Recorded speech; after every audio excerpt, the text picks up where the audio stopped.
Yahudi dan Nasrani tidak akan pernah berpangku tangan melihat Islam jaya, melihat Islam bangkit, melihat Islam berada di puncak yang tertinggi.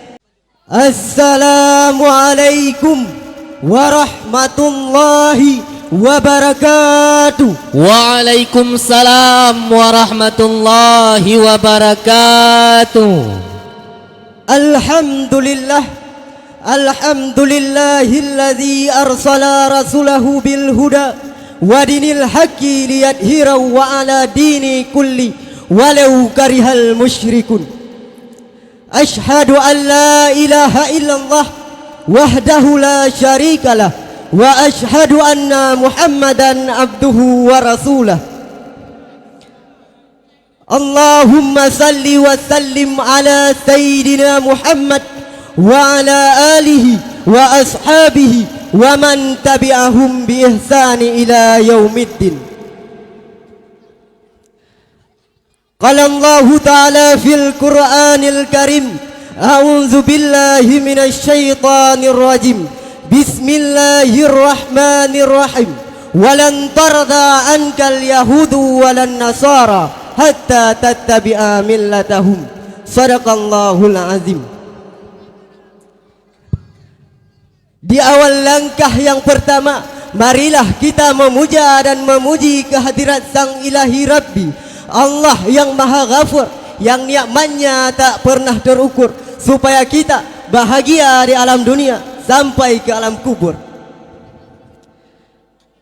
Selawat beserta salam marilah kita curah limpahkan kepada Habib tertinggi anti korupsi, baginda termulia anti durhaka, yakni Habibuna wa Nabiyuna wa Maulana Muhammad sallallahu alaihi wasallam, yang telah membawa kita dari alam jahiliyah sampai ke alam Islamiyah. Rahmat dan keampunan sudi kiranya Allah mencurahkan kepada alim ulama mutakaddimin, ulama mutaakhirin, maupun ulama yang muktabar yang masih menjadi lampu penerang bagi umat di kala tersesat.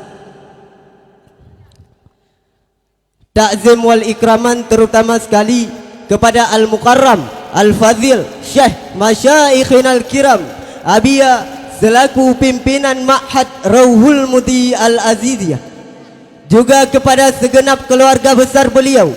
Kita doakan selalu dalam ma'unah, maghfirah, wa ridha illahi ta'ala. Amin ya rabbal alamin. Selanjutnya kepada seluruh dewan guru kami yang tercinta, baik pagi, siang maupun malam, yang telah memberikan arahan dan mutiara-mutiara ilmu bagi kami, sehingga kami menjadi insan-insan yang kokoh dengan ketauhidan dan teguh menjalankan keislaman. Selanjutnya kepada seluruh panitia acara serta rekan-rekan wan maupun wati yang sudah ikut berpartisipasi meluangkan waktunya untuk apa? Untuk unjuk diri dalam menyukseskan acara yang berbahagia ini. Para hadirin wal hadirah rahimakumullah. Berdirinya saya di sini hanya ingin menyampaikan sepatah atau dua patah kata yang insya Allah akan saya patah-patahkan menjadi berjuta-juta patah kata, bahkan beribu-ribu patah kata, yang berjudul Yahudi dan Nasrani musuh Islam. Para hadirin ikhwanul kiram rahimakumullah, Islam memang telah dijamin oleh Allah akan kekal selamanya di atas permukaan bumi. Dengan ada dan tiadanya kita hari ini, yang namanya Islam akan tetap kekal abadi. Dengan adanya kita ini sudah menjadi tugas utama kita untuk terus menjaga Islam, untuk terus membela Islam, dan untuk terus berdakwah tentang Islam. Tapi tidak ada satu ayat pun yang menjamin bahwa Islam akan kekal di negara kesatuan Indonesia. Tidak ada satu hadis pun yang menyatakan bahwa Islam akan utuh di bumi serambi Mekah. Sejarah telah membuktikan Islam dulu pernah jaya di negeri Spanyol. Kita juga tahu dulu pernah ada sebuah masjid yang indah nan kokoh, mayoritasnya penduduk Islam. Namun sekarang semua tinggal kenangan. Masjid yang tadinya menjadi kebanggaan umat Islam sekarang berubah fungsi menjadi gereja umat Kristiani. Penduduk yang tadinya menjadi mayoritas Islam sekarang laksana mencari sebutir mutiara di tengah tumpukan pasir. Begitu langkahnya umat Islam di sana, seakan-akan Islam tak pernah hadir di sana. Inilah kronologi sejarah yang harus menjadi cambuk peringatan bagi kita umat Islam, supaya kita selalu senantiasa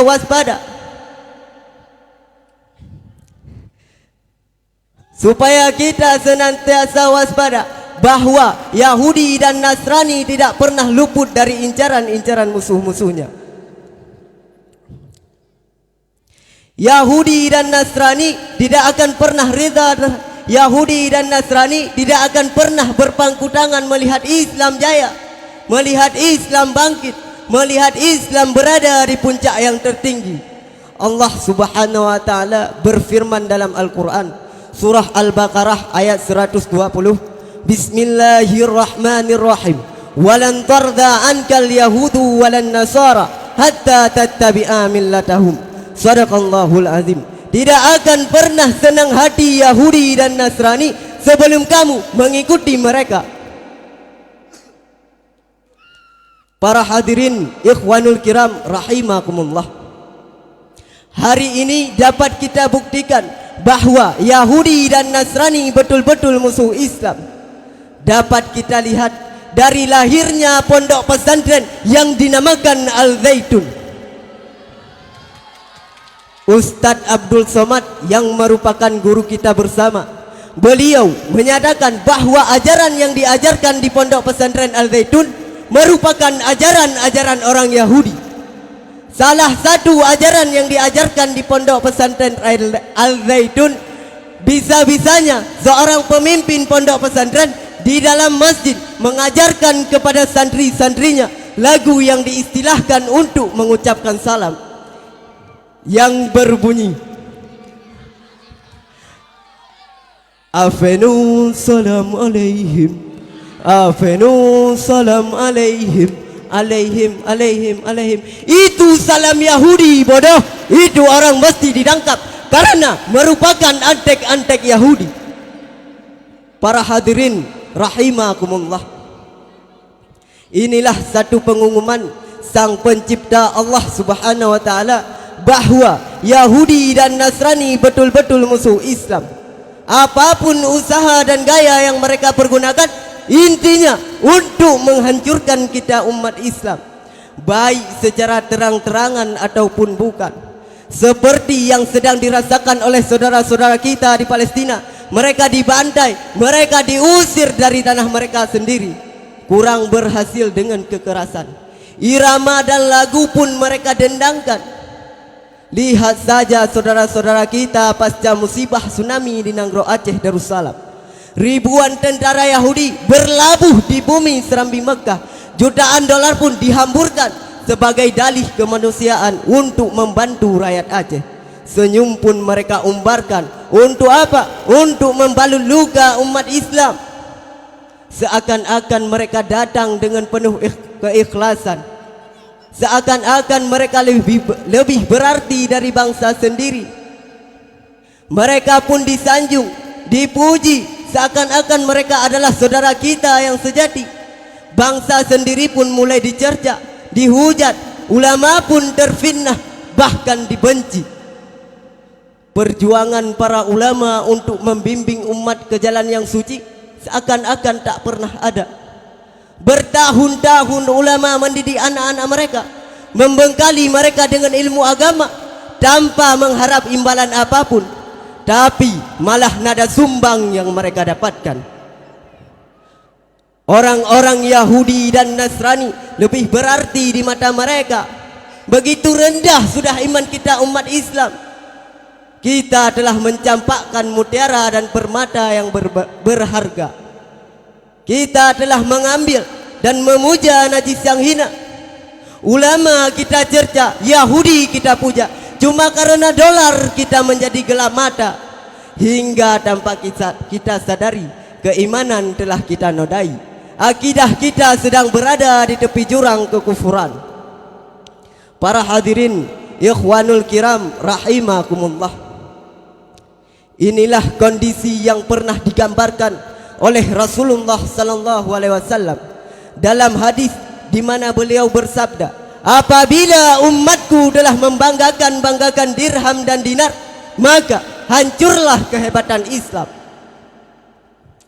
Hancurnya Islam karena umatnya telah menjadikan material tujuan hidup, material sebagai tujuan hidup, iman dikesampingkan, agama dinomorduakan. Inilah satu penyakit yang sedang berjangkit di tengah umat Islam, mempertuankan Yahudi dan menjatuhkan martabat Islam. Kita telah lupa apa yang telah diproklamirkan oleh Allah, bahwa Yahudi dan Nasrani adalah musuh Islam.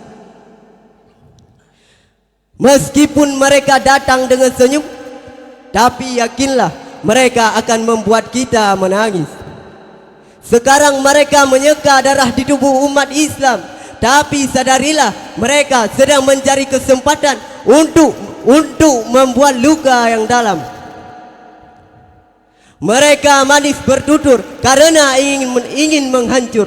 Fakta dan kenyataan ini rasanya sudah cukup bagi kita umat Islam, bahwa di mana saja, kapan saja, Yahudi itu adalah musuh Islam. Al-kalbu kalbun walau tuwaka bizahab. Anjing tetaplah anjing meskipun ia dikalungkan dengan emas permata.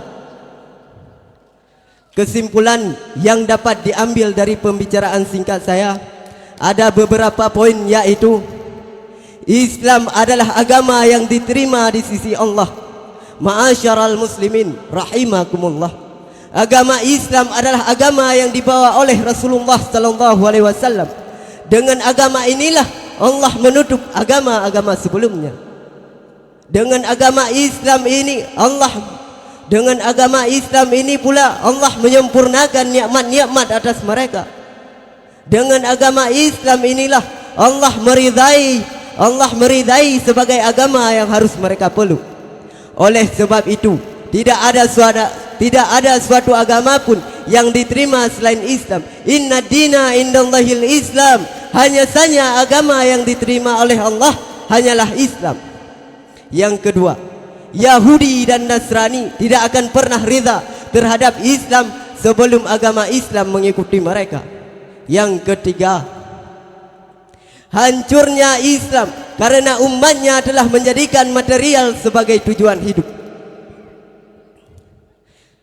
Inilah kiranya mau'izah yang dapat saya sampaikan. Semoga Allah memperkuat iman dan persatuan kita umat Islam. Amin ya rabbal alamin. Akhirul kalam, hadanallah wa iyyakum ajmain. Assalamualaikum warahmatullahi wabarakatuh. Waalaikumsalam warahmatullahi wabarakatuh.